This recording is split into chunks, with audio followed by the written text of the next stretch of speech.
Yes, good morning students. Today I am telling you about continuity. आज का जो मेरा टॉपिक है, मैं आपको continuity के बारे में बताऊंगी कि continuity होता क्या है और वो उसकी जो मेन डेफिनेशन है उसके बारे में हम डिस्कशन करेंगे। ठीक है, सबसे पहले आपको ये चीज़ क्लियर होनी चाहिए कि अब तक आपने 11th क्लास में continuity के कुछ टॉपिक्स जो हैं वो आप ऑलरेडी कर चुके हैं। इस चैप्टर में आपका जो नई चीज़ है वो क्या है कि आप इसके अंदर कॉन्टिन्यूटी की डेफिनेशंस, डिफरेंशिएशन हम कैसे कैसे कर सकते हैं वो आप सीखेंगे। आप इसके अंदर आपने जो 11th में किया था वो क्या किया था कि आपने सिंपल जो ट्रिग्नोमेट्रिक फंक्शंस थे जैसे कि साइन थीटा, कोस सेकेंड थीटा, इस सब के जो है आपने डेरिवेटिव जो है हम कैसे करते हैं वो आप सीख चुके हैं। ठीक है, और कोई भी पॉलिनोमियल फंक्शन है उसको हम कैसे करते हैं डिफरेंशिएट, ये भी आप सीख चुके हैं। तो इसमें जो आपका 12th क्लास में जो न्यू कंसेप्ट है वो क्या है कि जो डिफरेंशिएबिलिटी है और कॉन्टिन्यूटी है उसके बीच में क्या रिलेशन है वो चीज़ हम सीखेंगे इसके अंदर। और इसके अंदर जो आपका 5th चैप्टर है 12th क्लास में, इसमें हम जो इन्वर्स ट्रिग्नोमेट्रिक फंक्शंस हैं उनका डिफरेंशिएशन सीखेंगे। और नेक्स्ट है हम जो एक्सपोनेंशियल और लॉगरिदम फंक्शंस हैं उनका डिफरेंशिएशन कैसे करते हैं, ये सारी चीज़ें हम इस चैप्टर के अंदर सीखेंगे। ठीक है, तो let's start our topic that is continuity. हम अपना जो टॉपिक है वो स्टार्ट कर रहे हैं। जो फर्स्ट टॉपिक आपका है वो है कॉन्टिन्यूटी। तो ध्यान से देखिएगा कैसे करना है आपको। सबसे पहले आप इसका एक एग्जाम्पल लें, उससे आपको ज़्यादा क्लियर होगा। अगर हम सिंपल बात करते हैं कॉन्टिन्यूटी मतलब जैसे टीचर्स बोलते हैं कि कंटिन्यूसली आप हार्ड वर्क करो तो आपके अच्छे मार्क्स आएंगे। ठीक है, कॉन्टिन्यूटी, यहाँ पर कॉन्टिन्यूटी का मतलब क्या है कि आपको रेगुलर, आपको मतलब डेली जो है एटलीस्ट 2 आवर्स आपको स्टडी करनी है, स्पेशली फॉर मैथ्स। ठीक है, तो कॉन्टिन्यूटी का मीनिंग यहाँ पर क्या है कि ये नहीं है कि आपने मंडे को कर लिया फिर आपने ट्यूसडे को छोड़ दिया। ठीक है, चलो आपने मंडे ट्यूसडे कर लिया फिर आपने वेडनेसडे को स्किप कर दिया, तो ये चीज़ नहीं। कॉन्टिन्यूटी मतलब आपको डेली करना है, चाहे उसमें मंडे हो, संडे हो, ट्यूसडे हो, वेडनेसडे हो, एनीथिंग एल्स। ठीक है, अगर आप डेली कर रहे हो तो ही आपके 100 मार्क्स आएंगे, और नहीं कर रहे हो तो वो चीज़ कॉन्टिन्यूटी नहीं होती, वो चीज़ डिसकॉन्टीन्यूस हो जाती है। ठीक है, तो इसी से रिलेट करके मैं आपको डेफिनेशन बता रही हूँ कॉन्टिन्यूटी की कि आप कॉन्टिन्यूटी का मीनिंग क्या देखेंगे मैथ्स के टर्म में, वो देखते हैं वो हम एग्जाम्पल से करेंगे। जैसे मैंने आपको बताया कि आपके टीचर्स आपको बोलते हैं कि कॉन्टीन्यूसली हार्डवर्क करो then you can get above 90%।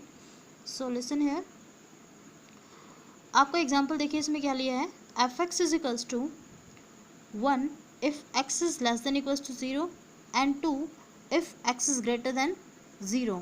कि जो एक्स की वैल्यू है, कोई भी फंक्शन आपको गिवन है f x is equals to 1 if x is less than 0 and 2 if x is greater than 0।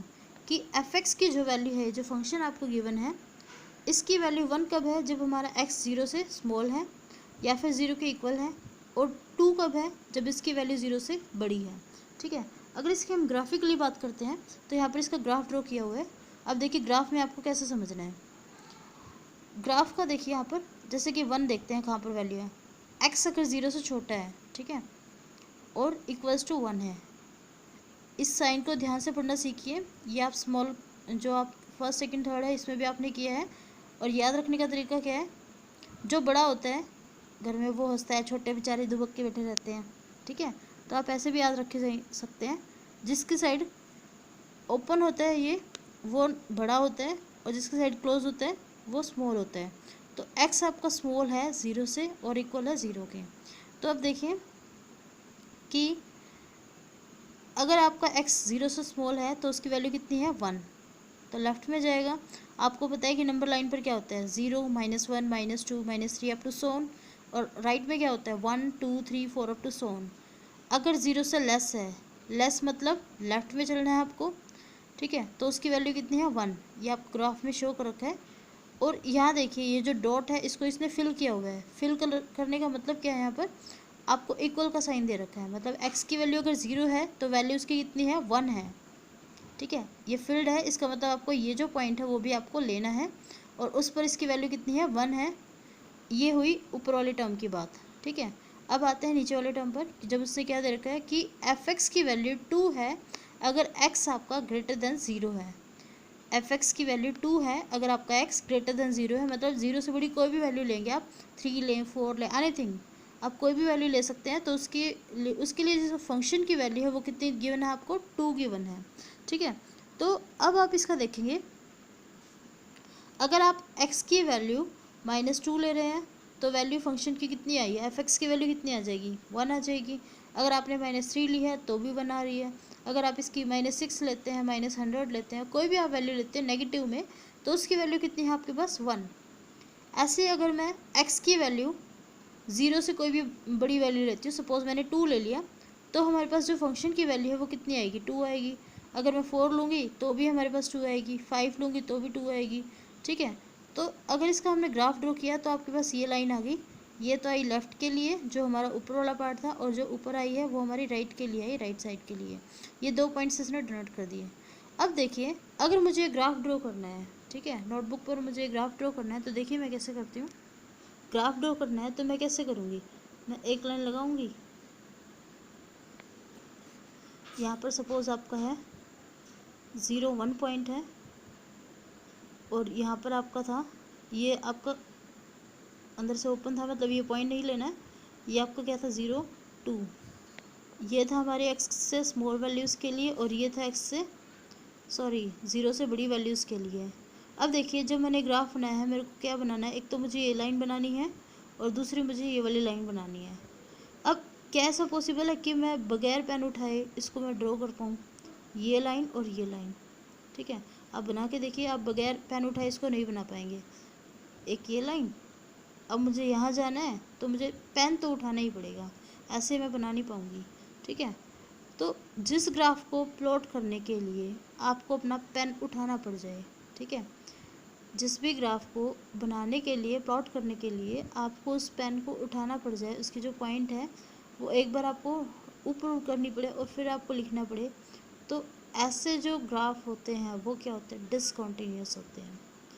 जैसे कि मैंने आपको एग्जांपल बताया था कि कॉन्टीन्यूअस मतलब क्या है, कि आपको रेगुलर स्टडी करनी है, उसमें संडे मंडे चाहे कोई भी डे हो, यहाँ पर जैसे मेंशन भी है कि मंडे ट्यूसडे वेडनेसडे कोई भी दिन है आपके पास, आपको रेगुलर हर एक दिन पढ़ना है। ठीक है, तो ऐसा ही कुछ ग्राफ में है, अगर उसके हमें ग्राफ को कॉन्टीन्यूअस बोलना है, तो कॉन्टीन्यूअस का मतलब क्या होता है कि ग्राफ को बनाने के लिए हमें अपना पेन उठाना ना पड़े। सपोज़ ये है, ये आपका कॉन्टीन्यूअस ग्राफ है, क्योंकि ये जो लाइन ड्रॉ की है मैंने, विदाउट मैंने पेन को लिफ्ट किए ये लाइन जो बनाई है। ऐसे अगर मैं बात करती हूँ, मेरे पास एक ये ग्राफ में ड्रॉ कर रही हूँ, जिसमें आपका कुछ इस तरीके से है, ये वाला, ये भी देखिए आपका कॉन्टीन्यूअस ग्राफ है, क्योंकि इसको जो मैंने ड्रॉ किया है, ये लाइन मैंने ड्रॉ की है, वो मैंने पेन को उठाए बिना एक बार में ड्रॉ कर दिया है। This is the meaning of continuity.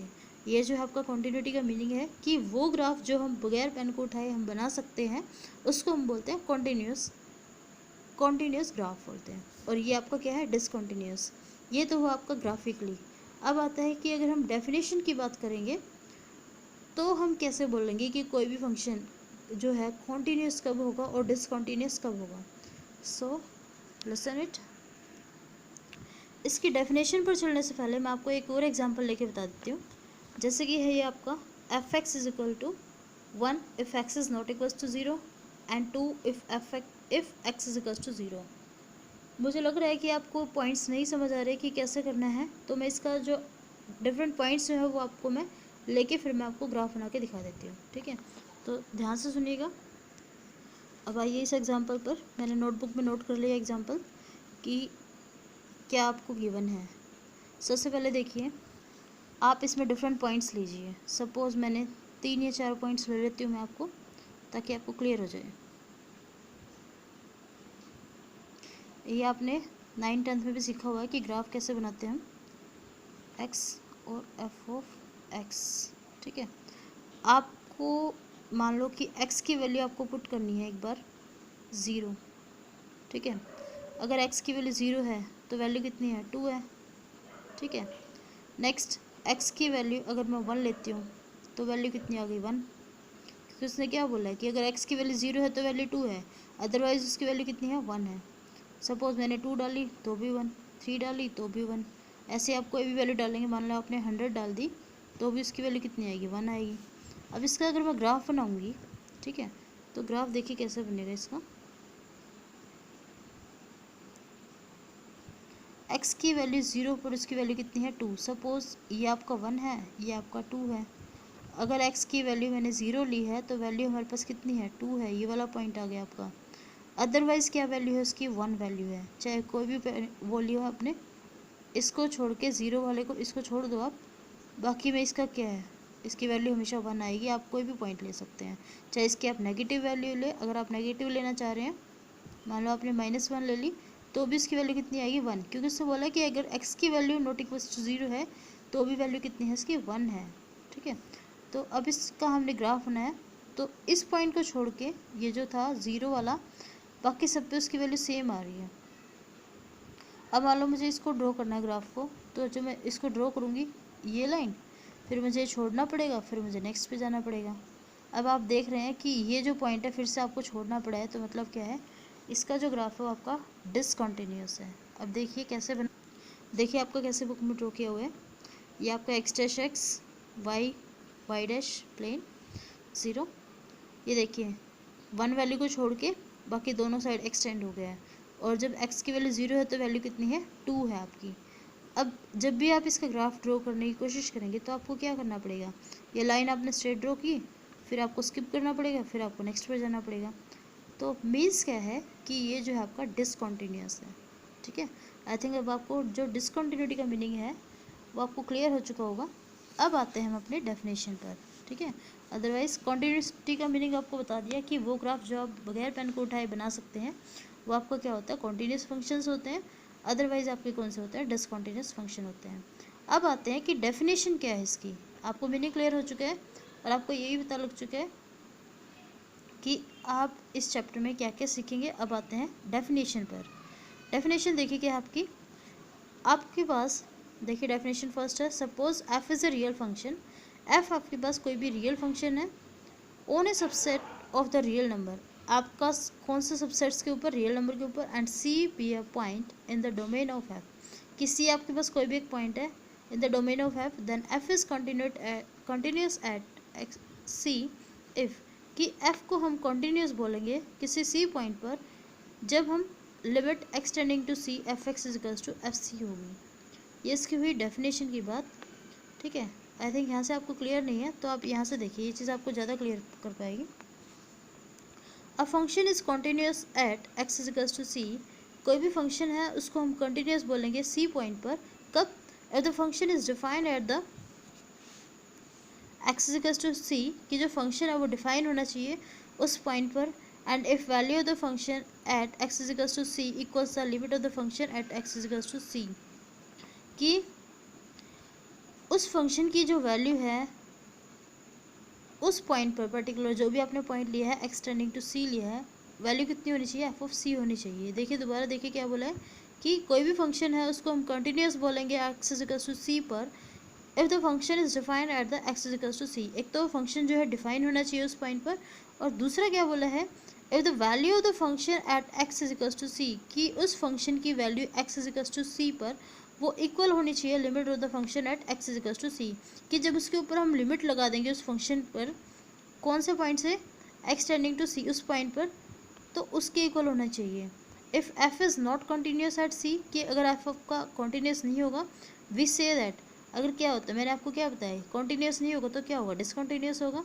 तो वही ये कह रहा है कि f is not continuous at c, कि अगर कोई भी फंक्शन कॉन्टीन्यूस नहीं है, we say that f is discontinuous at c, अगर वो कॉन्टीन्यूस नहीं है तो क्या होगा, डिसकंटीन्यूस होगा, and C is called the point of discontinuity, और सी को हम क्या बोलेंगे, पॉइंट ऑफ डिसकंटिन्यूटी।